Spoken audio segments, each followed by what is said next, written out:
Mudhoney's been together for 28 years now, right? Sure. I think what's kept us together is that we don't do it all the time. You know, honestly, the last at least 15 years since Guy joined the band, it's been kind of a part-time thing. You know, it's kind of a fun thing we get to do instead of like the job that we have to do. You know, like we get to come to places like Budapest, and we're still coming to places that we've never been before, and so that's really exciting. You know, maybe if we did it full time, we would have come here a long time ago. It's undeniable that we're a Seattle band. Like most of the bands that were kind of linked in the grunge thing in the late 80s, early 90s, we all kind of came out of the same punk scene, the same underground music scene. So, you know, that's totally fine, totally true. But I think all the bands sounded quite a bit different from each other. There might have been some outside similarities in the way we looked and things like that. You know, I think that's more of where the similarities might have come in, you know, and the fact that we had kind of a shared history, you know. And all the bands play loud rock music, so I think like at the time when there wasn't a lot of that. There was either just like kind of the LA hair metal thing that was on the charts, or like Michael Jackson and CNC Music Factory kind of dance pop, you know. So even like when Soundgarden first signed to A&M, they were trying to market them as a metal band because they didn't know what else to do with it. You know, there wasn't any. They certainly weren't like an alternative band. Really, they were hairy and loud, and you know, they had a sexy singer, so metal. But they weren't. They were still so much kind of gnarlier than what people thought of as metal at the time. You know, and you know, by the time we got to a major label, you know, the Seattle thing had already exploded a couple times. So there was a place where we fit in more than they didn't have to worry about heavy metal with us. We held on to our punk rock roots much firmer than some of the other people. Yeah. And would refuse to let them go. I mean, we kind of came back to them in a way, because Mudhoney formed after Green River broke up, and that was what kind of the inward struggle in that band, you know, where, you know, I was already out of the band, but the music I was listening to and Mark was listening to was so much more. We had so much more in common with what we were into than what Mark and Stone and Jeff were into. You know. Bruce and Stone and Jeff. Yeah, but I mean, like as far as like, right. I didn't word that well. Oh, you weren't into as much of the same stuff as they were either. Right. So we had more in common. So we kind of definitely went back to punk in a certain way. Yeah, I was totally into '60s garage punk, like the crudest stuff, you know, I could find, and the loudest, you know, kind of shitty psychedelic music like Blue Cheer. And there was also really great kind of underground music that was happening in the mid '80s that doesn't really qualify as either like punk or garage, but like the Scientists and Butthole Surfers and Sonic Youth and Feed Time and tons of other bands like that was kind of doing things. There were a lot of those bands had been involved in hardcore. Some of them weren't, but you know, it was just like there was a lot. It was a very vibrant underground scene, and I felt more in tune with that than like anything happening on the charts. Or in LA. Yeah. Anything popular, kind of, you know. It was like unpopular music. We're still in contact with like our friends who are in Pearl Jam, the Melvins, Soundgarden. Tad, we just saw Thurston from Sonic Youth in London, which was awesome. We also saw Kurt Danielson, who was in Tad in London. Yeah. We still seem to play shows every now and again with Pearl Jam and with Melvins. You know, Soundgarden, I guess they've been doing the reunion thing, but we haven't played a show with them since they've done that. But I've gone to see one. I think Sub Pop became a real label when they got a real office. Yeah. So that was really early. That was like, that's very ambitious. Yeah, like the beginning of 1988, or roughly somewhere in the early 1988, they got an actual office. You know, and that made them seem like a real thing. Like they're really going for it. They're gonna try to do this. You know, they hired people to work there. It wasn't just like before that. It was mostly Bruce sending out records out of his apartment. Yeah. And Jonathan helping out a little bit. But like Bruce had this fanzine cassette thing going beforehand, and the label came out of that. Yeah. But once Jonathan and Bruce joined forces and they got an office on April 1st, 1988, because that's where they mark the. Is that what they say? Yeah. The beginning of the label for like their anniversary shows and whatnot. Yeah, then to me they were a struggling small label, but they were very ambitious with it right from the start, you know. And you know, we were just starting at the exact same time, pretty much, you know. So we kind of grew together in a way. They were learning too, you know. Yeah. Like now the label is like incredibly legitimate, you know. Everything Yeah. is like the accounting is impeccable, you know. Like their contracts, there's actually lawyers on staff. You know, that was not something that didn't happen in. That took a while. That took post Nevermind. Yeah. But yeah, I mean, they've had their ups and downs. I think most labels, you know, small indie labels, if it can exist for that long, that's a feat in itself, you know. I mean, they definitely had the help of, you know, Nirvana going ballistic on them, you know. Yeah, I think they're a great label. Yeah. I mean, I don't like every record they put out, but why should I?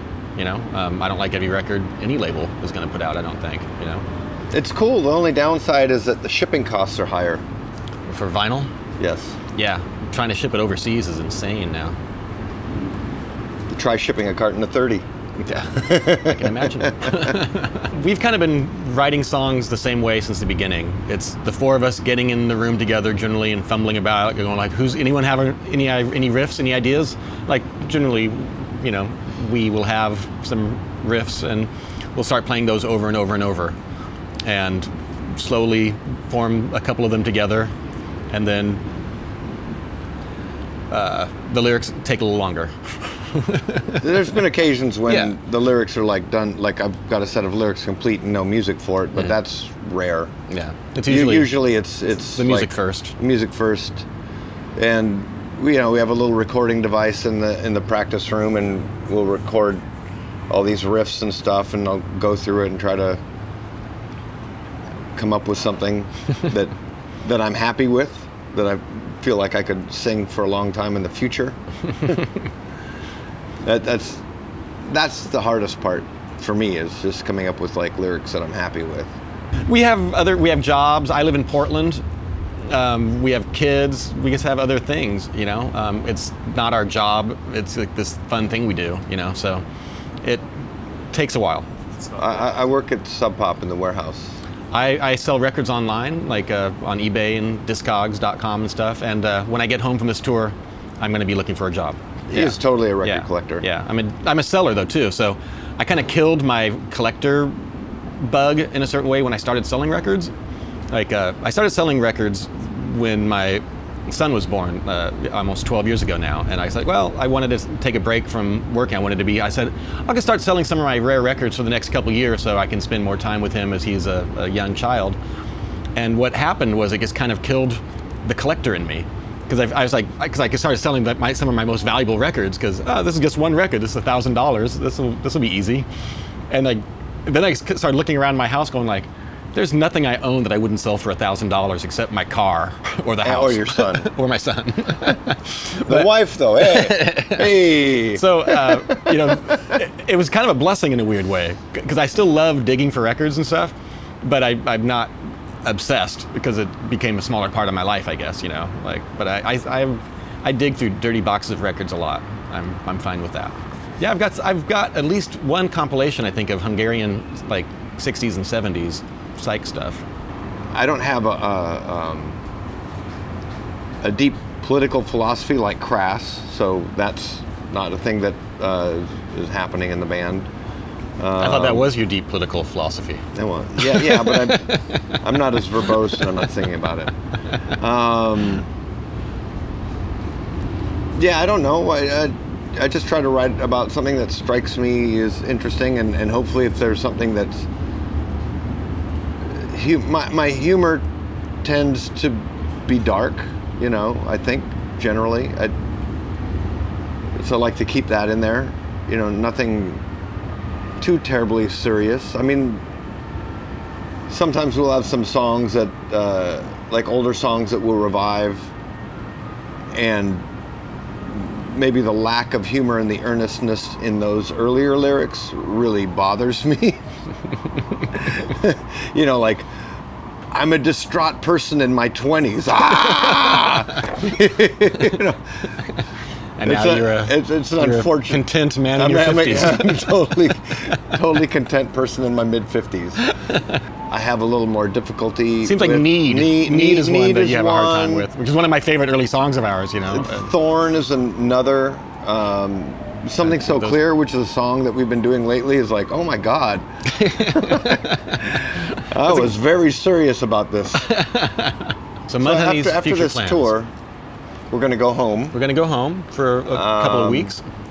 Maybe hopefully we'll start practicing and working on new songs for a while. Then Steve and I are doing a couple Monkey Wrench shows in September in the Northwest. We've got a couple Monkey Wrench things. And I have another one in Austin, Texas in early November. Then we go to Australia for about 10 days. Monkey Wrench does. Monkey Wrench does. And then hopefully after that, we'll be able to fully concentrate on writing new Mudhoney songs. Finishing a new record. Yeah. I mean, we thought we were going to use this year for that. And it got eaten up by other things. Monkey Wrench got offered in All Tomorrow's Parties in London. I don't know if you heard about that show that got canceled, that Drive Like Jehu. Yeah. So we spent 3 months working on relearning material that we hadn't thought about in like 15 years or something.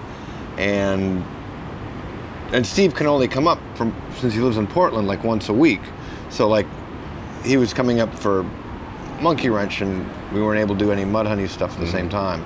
And so, I mean, we thought we would be, originally we told Todd, our booking agent, to like not have any shows in the early part of the year because we wanted to work on new Mudhoney stuff. And then this Monkey Wrench thing came up. We got sidetracked. Yeah. So now I think, since people keep asking us about this, our 30th anniversary is coming up. We need to have the record done for our 30th anniversrsary. Well, hopefully before then. Yeah. The 30th anniversary is still 2 years away. Is it still actually 2 years away? Or 1.5 years away? I guess 1.5 years. That's what I mean. Yeah. Well, other than we'd never been to Budapest before, obviously, and we'd never been to Košice, Slovakia before, which we played last night for the first time. We're going down to Sicily for the first time, which is very exciting. Yeah, we're really excited about that one. And playing a place in Italy called La Spezia, which is on the west coast, and also Premiston in Croatia. Never been to any of those places before. Also, Aalborg in Denmark we were there for the first time. And where are we playing in Poland? Oh, and we're playing Katowice in Poland. Yeah. We've played Warsaw before, but not Katowice. So, yeah, we're playing a lot of new places for us, which is pretty exciting.